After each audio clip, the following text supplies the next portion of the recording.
Students at Duke University had painted a mural in honor of the people who had lost their lives at the hands of a white supremacist in Pittsburgh, the person who went into a synagogue and shot and killed 11 people.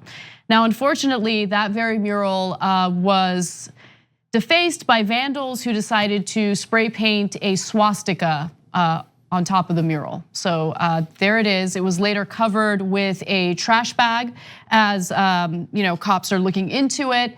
Unfortunately, the university has dealt with a number of instances where vandals have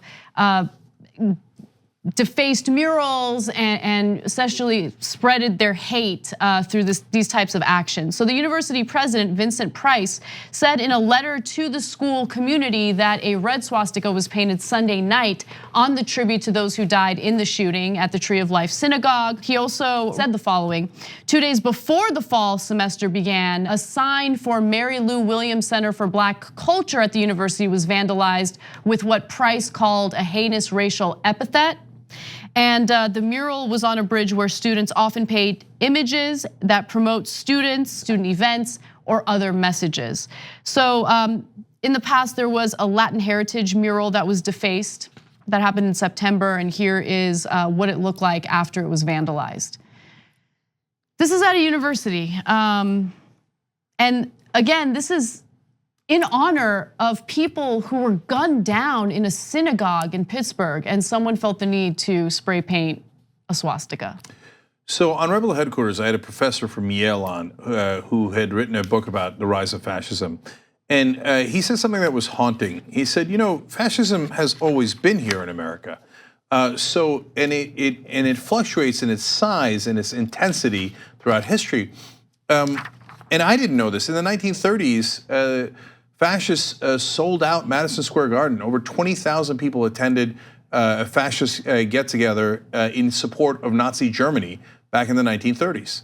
And so that was a real movement in America, and it was called America First. I feel like I've heard that somewhere before. They said they were proud of their nationalism. And so, and it's not like it then, hey, we beat the fascists in Germany, we fought a whole war over it, and we defeated the Nazis, and so it was done. No, there's always forces that are pushing in that direction. And for a while, they were underground. Now, because of two phenomenon, yes, Donald Trump, and honestly, the internet. It has brought together different communities, some that are absolutely wonderful on the internet, people who want to do knitting, people who are, you name it, care about rescuing animals, etc.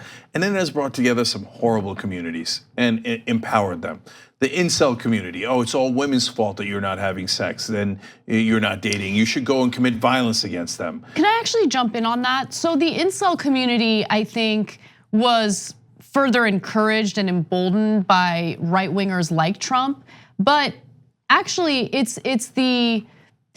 remember, there was this community of pickup artists and men's rights activists. And look, there are men's rights activists out there who are actually not terrible people. They see some inequalities when it comes to the justice system, and they want to raise awareness about that, or when it comes to child custody. I'm not talking about those guys, but there were some of the more extreme people within the men's rights movement. And I feel like those people, in addition to pickup artists, got together, and what the internet does, for better or worse, is it mobilizes people. It connects communities, and it connects great communities and also connects not so great communities. And that's what we've seen with the incels. The incels existed, but they were never as riled up and encouraged as they are now with Trump in office and with the type of rhetoric that we're seeing from right-wingers. And I want to be clear, and there's no reason to believe this was done by incels, okay? I just use them as an example of an extreme community that fostered online.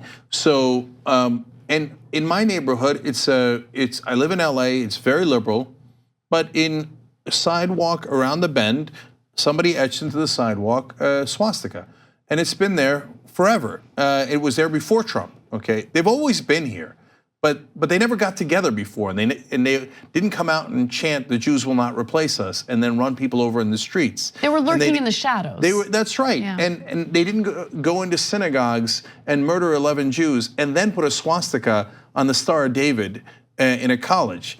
They weren't So look, I now have a neighbor who has a QAnon bumper sticker. So, I mean, people bragging about their insanity, their total lunatic insanity.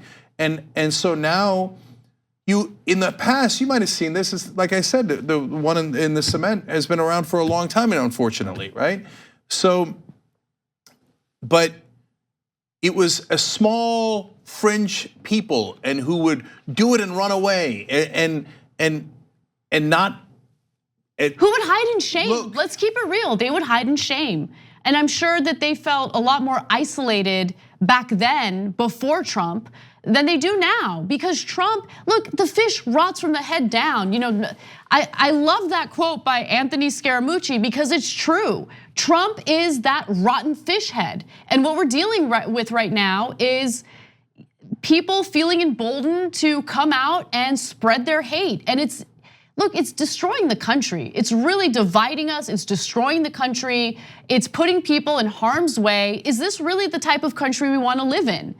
Yeah, and so look, Anti-Defamation League has done a terrific job of tracking the crimes against different communities, not just Jewish communities, but different communities, even before this new era of fascism began. And since then, they have tracked the increasing rise of crime, violent crime against Jews in America and Muslims in America and other ethnic groups. And yes, there is a sharp, significant increase of right-wing terrorism against Jews in America, Muslims, and other races and ethnicities and religions, okay? It's an absolute fact.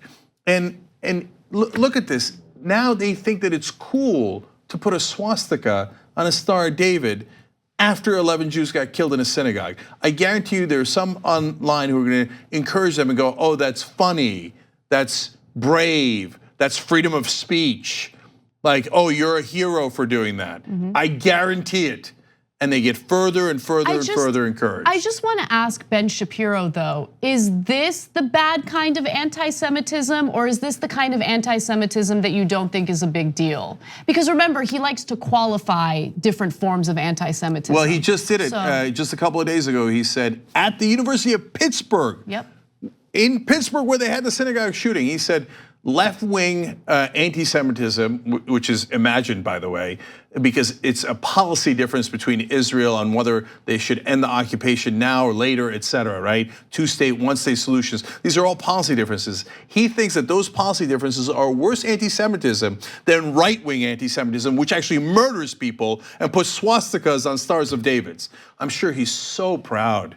So, all of their nonsense, garbage propaganda about how they pretended to care about communities, including his own, but he sold that out in a second to go kiss right-wing ass while people are being murdered in the streets and in synagogues. On the go? Don't worry, we got you covered. You can still listen to TYT at our new podcast network. Find us on Apple Podcasts, the Google Play Store, or at tyt.com/podcast.